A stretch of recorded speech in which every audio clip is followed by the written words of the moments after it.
Welcome to Easy Biostat. This is Dr. Labani. The topic is how to begin data analysis. How to begin data analysis. In order to begin data analysis, the data analysis depends on the types of data that we deal with. So broadly, there are two kinds of types of data are there, qualitative type and quantitative type. So the data analysis for qualitative data is different from quantitative data. We will talk about what is qualitative and what are quantitative. But qualitative data and tabulation is the topic which we are dealing in the present video. Data types are qualitative or categorical. So they are broadly into nominal and ordinal. So nominal category and ordinal categories. Nominal are the ones which do not have any order. For example, gender, male and female. So that can be written as female and male also. So no order is essential. As against that, ordinal is an ordered categories. So this data, like for example, the severity of disease is say from mild disease to moderate and severe disease. So the categories are ordered. Such a presentation analysis has to be dealt with differently. So the other hand is quantitative data, quantitative measurement. In the quantitative measurement, we have discrete and continuous. So discrete is a count data. So for example, number of children in the family. So the number we cannot average them it to be 2.5 children. Average 2 children or 3 children we talk about. So that is a discrete data. So in between digital information is not permissible, whereas in the continuous it's a real valued ones. So a weight of 60.5 kg is a valid one, so which they are continuous, and this quantitative measurement analysis we will talk in the next video. In the present video we will be covering categorical. So in order to begin the analysis, we require to have completed the study. So the study in which data are collected. So in order to collect the data, some tools are used. So they maybe be it called as questionnaire or schedule or proforma. They are interchangeably used. So I have an example of proforma for you to share with. It is a cervical cancer screening proforma. So women are screened for uterine cervical cancer screening. So these are the list of items that are covered, like name of woman, woman ID, age, and education, and so on. So age is a quantitative variable, education is a qualitative variable having categories. So that depends, like how much is the sample size. If, for example, our sample size is 20, so we fill up this form on 20 women, and that forms the data for us to analysis. So these can be summarized in the form of tables or graphs or numericals.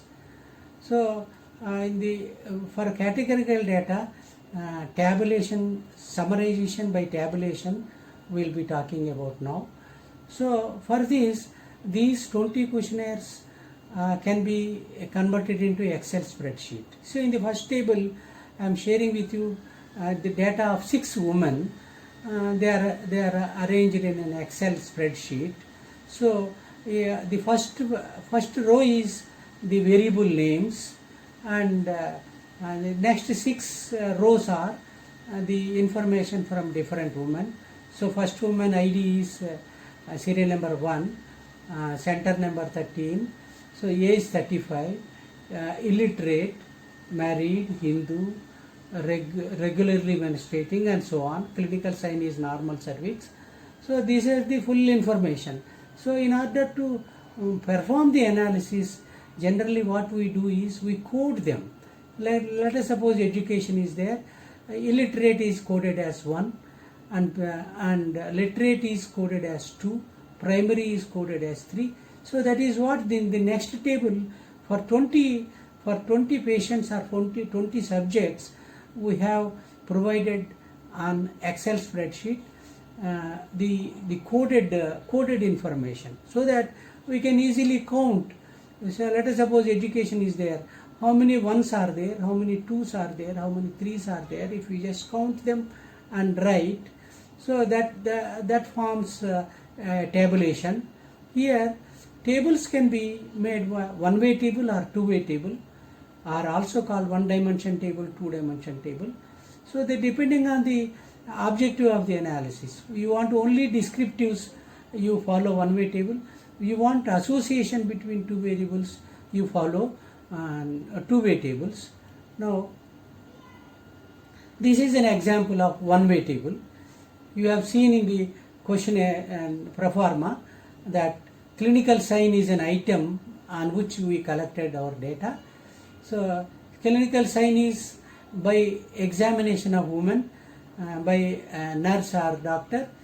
This information, this observation is noted, whether the uterine cervix is normal or unhealthy or erosion or others.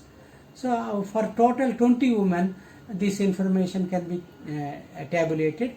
How many women are with normal cervix, how many are women with abnormal cervix. That's what we see here in the second table below. So normal cervix, there are 7 women. So out of 20, it's a percentage of 35% of women are with normal cervix. Similarly, there is another one-way table. How many are regularly menstruating women? How many are irregularly menstruating women? Similarly, how many are menopausal? So we'll get a distribution of the total number of patients studied according to this variable menstrual history. So if the objective is association between, is there any association between clinical sign and menstrual history? If it is of interest, one needs to look at both the variables at a time, and this is normal cervix and menstrual history is regular. So the code is 1, 2, 3, and this here the code is 1, 2, 3, 4. So this is a 4 by 3 table. So this cell is particular normal cervix and regularly menstruating. So this code 1 and code 1. How many women have code 1 and code 1? So how many women are having code 2 and code 1? So like that we count each of for 20 women we tabulate this. Now this is after tabulation we have tabulated these 20 women. So they have come out to be they are normal cervix and regularly menstruating. There are 5 women. Normal cervix but irregularly menstruating, there are 3 women, and so on that you have got. So the percentages also can be calculated, either row percentages or column percentages, depending on the clinician or investigator's interest, what he wants to present. So here I have calculated row-wise percentages. I consider it to be meaningful. Out of regularly menstruating women, the distribution of normal cervix and unhealthy cervix and so on. So I got 71.4% to be normal cervix among the regularly menstruating women. As against this, an interesting feature, if you can observe, out of the total irregularly menstruating women, normal cervix is having only 37.5. So 71.4% versus 37. That clearly shows that there is an association between clinical sign and menstrual history. So these two-dimensional, these two-way tables, because we had 4 rows and 3 columns, that is called 4 by 3 table it is called. If there are only two rows and two columns, that will be a two-way table called 2 by 2 table. So in practice we come across many such 2 by 2 tables. So this is one. These are the examples of two examples of 2 by 2 tables, but they are different. What we are they different here? Disease is related with the exposure, like cervical cancer, yes or no, and virus, HPV virus, yes or no. So we can see whether there is an association between HPV virus and the cervical cancer. So this is an independent groups. Both are independent groups here. So this is called independent 2 by 2 table. As against this, if we come here, on 97 subjects, two stool samples are taken at one time point and at another time point. So this is called each individual having two samples. So that is why first sample positive versus second sample positive. There are 22. First sample negative, and that means both sample negative are 61, both positive are. So these are the concordant cells. There are non-concordant cells also. Such a data is a person is measured twice is called paired data. So we need to keep distinction between an unpaired data or independent data versus paired data. So in everything we are calculating percentages. Percentage, or if you don't multiply it by 100, they are also called proportions. So the same proportions are used in this example. See, 150 children in a school are screened for visual acuity. So they found that 15 children required glasses. That means how many children are having refractory errors? 15 out of 150 means 0.1. So if we multiply by 100, so 10% are requiring. So this proportion is also called prevalence, because this is an existing condition or disease among the group, which the epidemiologists call it as prevalence of the disease. So basically the prevalence computation has come from biostatistical measure of proportion or percentage. So the same thing is, and in the case of we talked about existing disease. What happens if we talk of new disease? So we can take a group of patients. There are 9 patients. We have 9 individuals we have taken. How many develop disease? How many do not develop disease?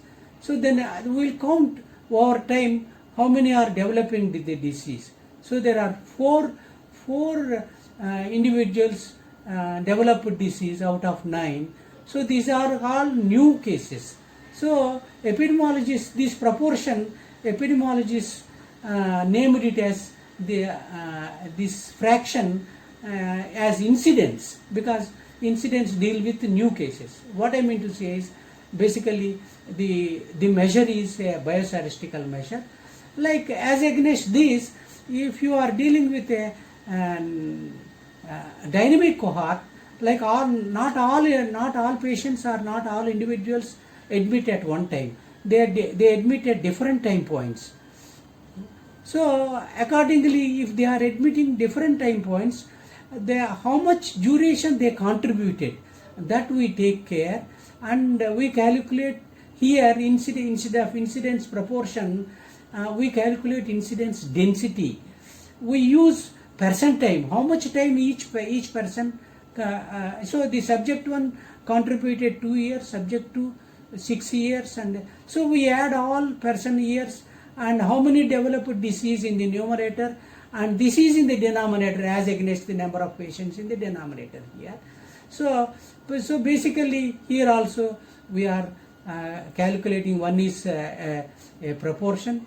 Here the number divided by the percent time is the rate that we are calculating.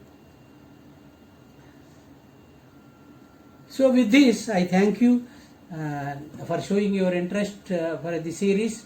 See you again. Next video is on how to begin data analysis in the case of quantitative data. With this, I thank you all for joining the series. See you again. Easy by Stat.